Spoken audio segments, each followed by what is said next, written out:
Hey guys, welcome to the Art Occultist. I'm here today with the next lesson of our free tarot course. Today we are doing the part 2 of the major arcana from the tarot.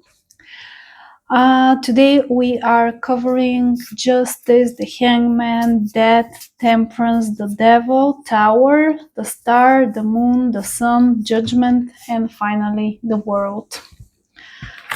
So yeah, I hope that this course is helpful to you, and I'm really enjoying doing it. So justice. This is a interesting card. Notice the background being that bright garish yellow. This means that the card has an active energy to it. In a nutshell, justice. First, I want you to think about what does justice mean to you. And now my personal interpretation is seeking for truth, justice. What does justice mean? Punishing the wrongs and those people that are in the wrong, that do harmful things, and basically seeking balance, restoring the balance of the universe, justice. When I see the justice card, I think about right versus wrong. What does this mean to me personally? I think about power and the imbalance of power. Who holds the power? Who decides what's right or what's wrong? Who bestows justice? Who punishes? The justice card for me is connected to consequences, punishments, balancing. It's all about decisions. It's about facts. What are the facts? Making choice, making a decision, who to punish, how to rebalance the situation. When I see this card, I think about cosmic truth, yeah. I think about the law, what does following the law means to me. I think about rules that are not just, laws that are not morally right. I think a lot about morality, about ethics, about humanity and what's being humane and what's not. I think about truth and truth seeking when I see the justice card. I think about what hides behind the veil. Once again, we touch on that subject of who is in power, who is in control of consequences, who decide what the consequences are, who decide what the rules are. I think about being judged by your actions. When I see the justice card, I also think about karma and guilt. I think about consequences of our actions. I also think about black and white thinking. I think about polarity, extreme forms of polarity.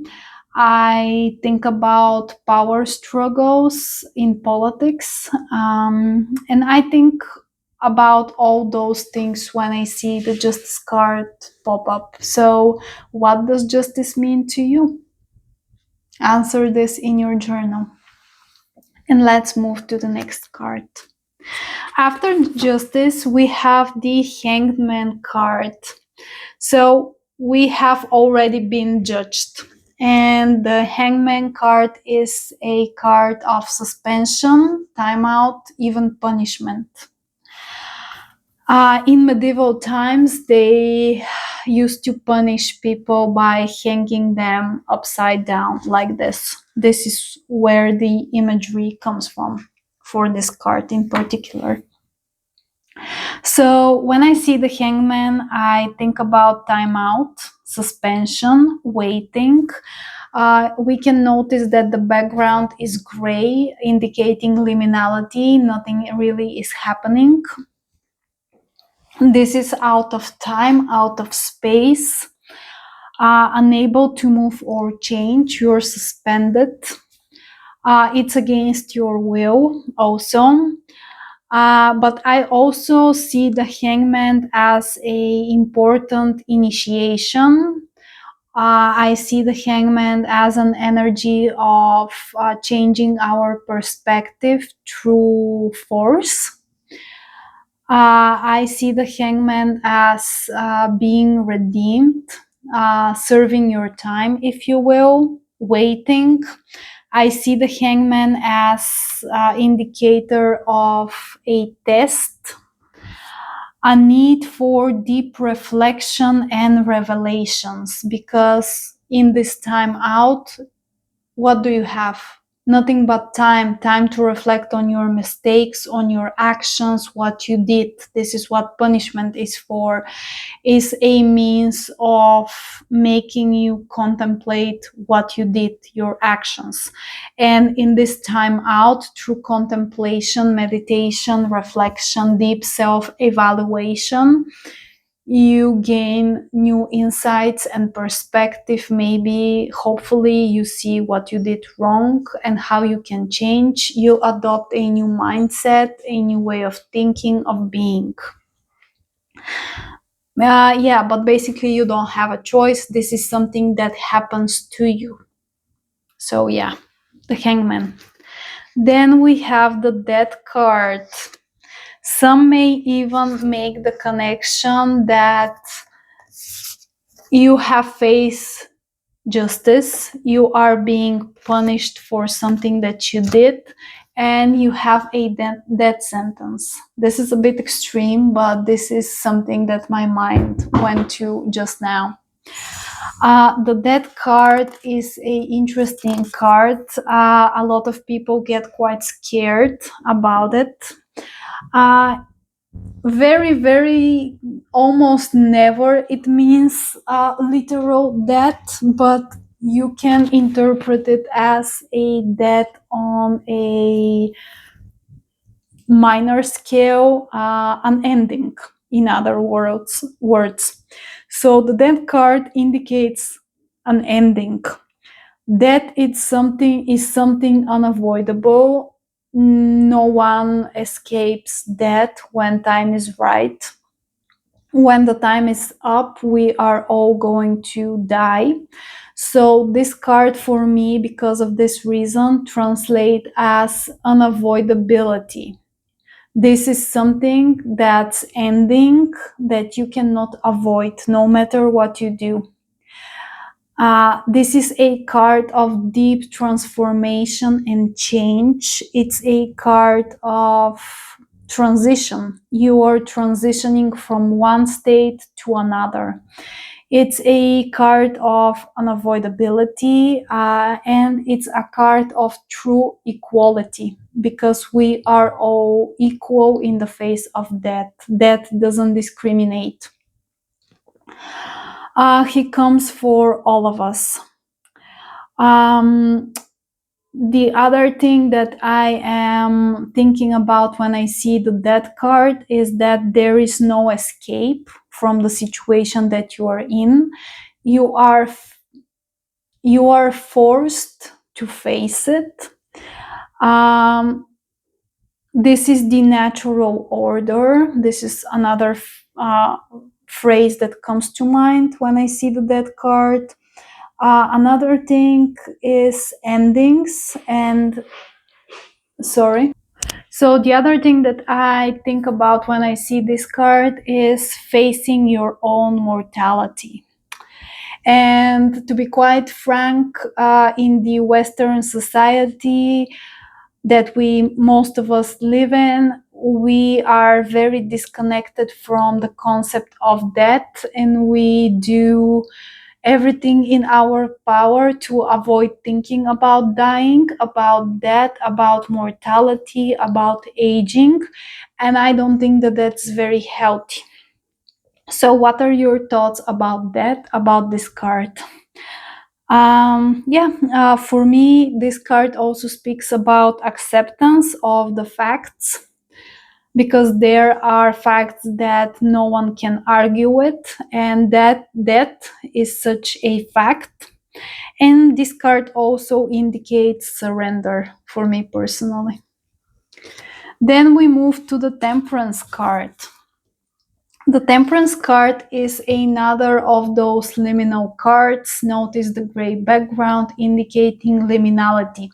You are neither here nor there. The same was true for the Death card. You're in between. You're neither here nor there.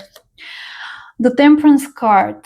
This card is a card of in between. You have one foot on the land, one foot in water, indicating your one foot in the material plane and with one foot in the spiritual plane. Um, Neither here or there. I just said this is a card of in between, walking the middle path, because what is temperance? Temperance is tempering between two things, with two things. So this makes me immediately think about alchemy and about inner transformation, using two components to create something new. This card makes me think about chemistry and chemical reactions. This card makes me think about achieving balance, the strive for balance, and integration of opposites. Another thing that I want to point out between those two cards, in the Death card we have a sunset, and in the next card in the progression we have a sunrise. So this is a journey that takes place at night where it's dark, and most people are afraid of the dark because they don't know what hides there. So this is something that I wanted to point out, is that that indicates an ending, and the Temperance gives us the promise of something new, in a sense. But we need to learn how to balance the opposites and temper with the elements. This is a very deeply spiritually infused card, in my opinion, and it's a card of inner alchemy and transformation, where water meets fire, and what happens when those two elements combine? There is steam created, mist, steam. So think about that. Then we move to the Devil card, another of those scary looking cards. The devil is a Christian concept that most pagans and spiritual people don't believe in, not in the sense that Christianity portrays the devil. But I'm getting a bit out of context here with this. But yeah, just want to say there's nothing scary about the devil card. It's the most natural thing that this card represents, and this is our shadow, our the things that we don't want to face, the things that hold us back, our addictions, our own bad decisions, habits, and patterns, the things that keep us chained, that keep keeps us chained, but the truth is that we let them. Those are our self-imposed limitations and addictions. So this card, the devil card, speaks about addictions, temptations. It speaks about seduction. It speaks about weakness, a particular human weakness. It speaks about taboos. Um, it speaks about the shadow, our personal shadow. It speaks about our excuses and the excuses that we give ourselves not to progress forward. And this card, with its black background, encourages us to face our shadows and those things that we are most afraid of, and look them straight in their eyes, in their face. Another thing that I want to mention is that the depiction here of the devil card, actually the figure that is depicted is the deity or concept symbol that is called Baphomet. And Baphomet is an esoteric symbol or a deity that how do I explain it? That portrays the need for balance, of destruction of our ego and then reassembling it in a new way. Baphomet encourages seeking the truth, the real spiritual truth, not what we think is true. Baphomet encourages us to look beneath the surface and actually face our deepest shadows and re-emerge on the other side. So yeah, the devil card, it may look scary, but it's natural. It can speak about sexual tendencies, repressions, addictions of all sorts. Apply it. Always apply the meaning of the card in the context of the question of the reading and the life experience that you have. So, what does the devil mean to you personally? The next card is the Tower card. This is another of those doom and gloom, scary cards, but it's a very necessary energy. Once again, the background is pitch black, so we are, in a sense, in the underworld still.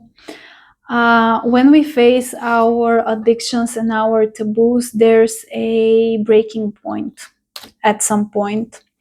And the Tower card is this breaking point, breaking of our illusions, and basically everything breaks apart. Everything breaks down, everything falls apart. We break down, we fall apart. We are shattered to teeny tiny pieces. This card indicates utter destruction. This is something that is necessary. First, for getting rid of the energies, patterns, thoughts, behaviors that kept us chained here in the devil card. The devil actually illuminates those parts of ourselves, and in the tower they're completely broken down and dismantled. And the tower is just like a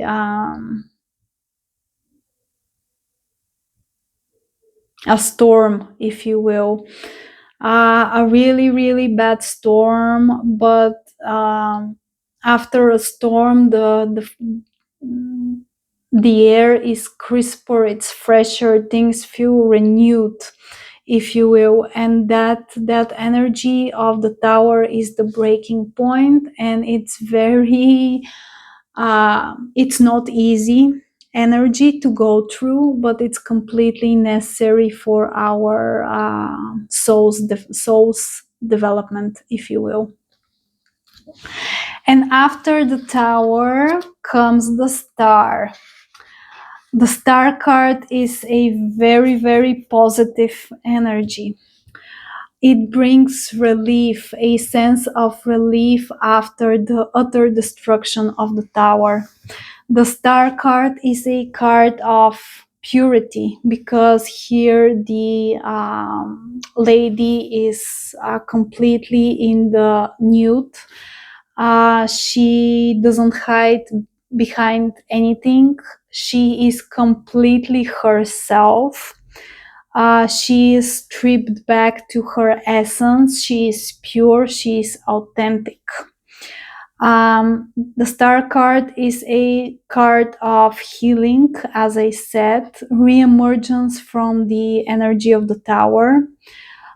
You have been cleansed through the fire of the Tower, and now you are rising on the other side, just like a phoenix rises from the ashes.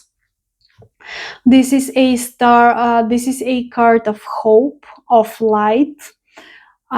This card can indicate the light at the end of the tunnel, the guiding light, the healing that you will achieve. This is a card of purity and of divine guidance. There's nothing to hide. And it's a card of authenticity. I personally connected with the light bringer and of hope and of all those great good things.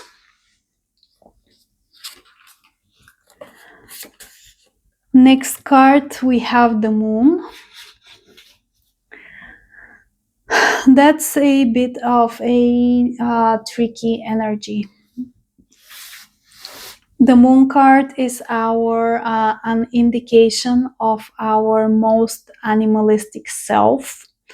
It speaks about our animal tendencies. It speaks about our tamed self and our animal self, or our instincts. In other words, the moon card has a very reflective energy, because if you think in the moon as a cosmic body, the moon reflects the light of the sun. So this card has this reflective quality in it. The wild and the untamed versus the tamed and the domesticated side of ourselves. The moon card also speaks about the unknown and the path that we need to walk in the darkness, in the unknown. Because once we have been reborn, once we have become the start card, in a sense, there's a new path in front of us. We are reborn. We don't know our new self, or we do, but there are still things that we need to go through. And the moon card is one such energy. The moon card can indicate glamours, illusions, lunacy, delusions, even. It also speaks about the subconscious, but it's more primitive, more primal energy in a way.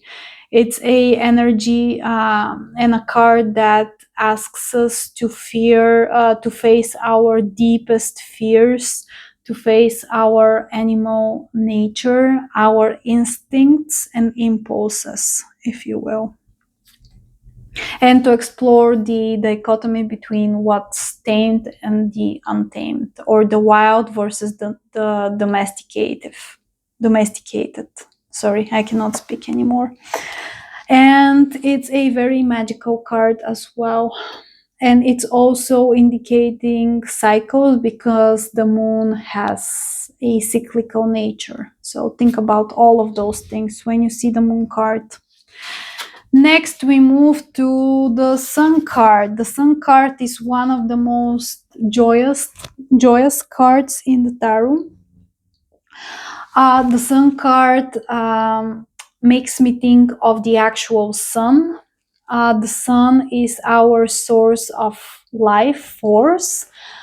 Without the sun, we wouldn't be able to be alive. The sun gives us warmth, energy, uh, life force. The sun provides light, so when you see the sun, you can expect illumination of some sort or other. The sun card speaks about joy, happiness, in its true meaning. Think about the happiness that a child experiences, that purity, the rawness of that happiness, of that experience. This is a very powerful card. It also speaks about cycles, because we have seasons and the sun is different throughout the seasons of life. So think about that as well. Then the other thing that I want to mention with this card is the concept of personal power, authentic perception of the ego. So who are you truly? Illuminate that. So yeah, this is the Sun card. The next card we have the Judgment, another card that has a very Christian type of imagery. This is not one of my most favorite depictions of this card, but hey ho, it is what it is. The Rider-Waite-Smith is a product of its time, and it's a classic for a reason. So who am I to judge? Judge and the Judgment card. Okay. Focus. Okay. I need to focus. So the Judgment card, this is a card of rebirth. This is a card of re-emergence. You are at the finish line of your journey. This is a card that indicates a judgment on a highest level, judgment of your life. You can think about this as reviewing the path up to this point, the mistakes, the good things, what you did wrong, what you did right. Basically, think about the judgment in the biblical sense of as a life review, if you will. This card also indicates evolution, going on, evolving, leveling up, if you will. This card also speaks about a new way of being and living. And this card can also indicate a personal calling, receiving a personal calling to do a particular thing in your life, something that you cannot ignore. No matter if you try to escape, you will always go back to it. For example, there are people that are born to be writers, there are people that are born to be athletes, and it's something in their DNA, if you will, in their soul, something that your soul desires to do. Think about those things when you see the Judgment card. I'm sorry. Another thing, being evaluated and judged for your progress so far. And I want to add the keyword of discernment. Be very discerning of judgment. And in the most mundane way, be very mindful of your own judgments, the judgments that you place upon others and the judgments that are placed on you. Be very discerning, very thoughtful, and see things for what they truly are. See beneath the illusion and the appearances of things. So this is a card of reemergence. You have completed your initiation and you're coming on the other side. It's a evolution card. The last card in the major arcana is the World. Isn't it beautiful? Okay. The World card is a card of completion. You have completed your journey. This is a card of culmination. You've reached the finish line. This is a card of union of the opposites. Traditionally, the dancer in the World card is a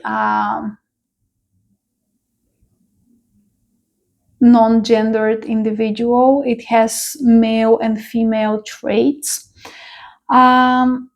illustrating that unity of the opposite energies, both active and receiving, active and passive, projective and reflective. The card indicates that you are able to exist in the middle. You're able to hold polarity within yourself and see truth in two seemingly opposite points of view or statements or what have you. You see the validity of both. You see that both are necessary, and you see how one cannot exist without the other. For example, light cannot exist without darkness, because we wouldn't know what light is without its counterpart.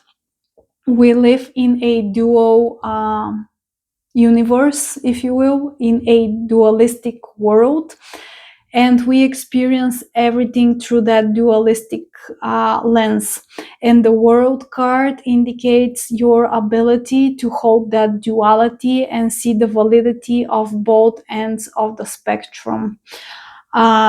You are not an extremist anymore.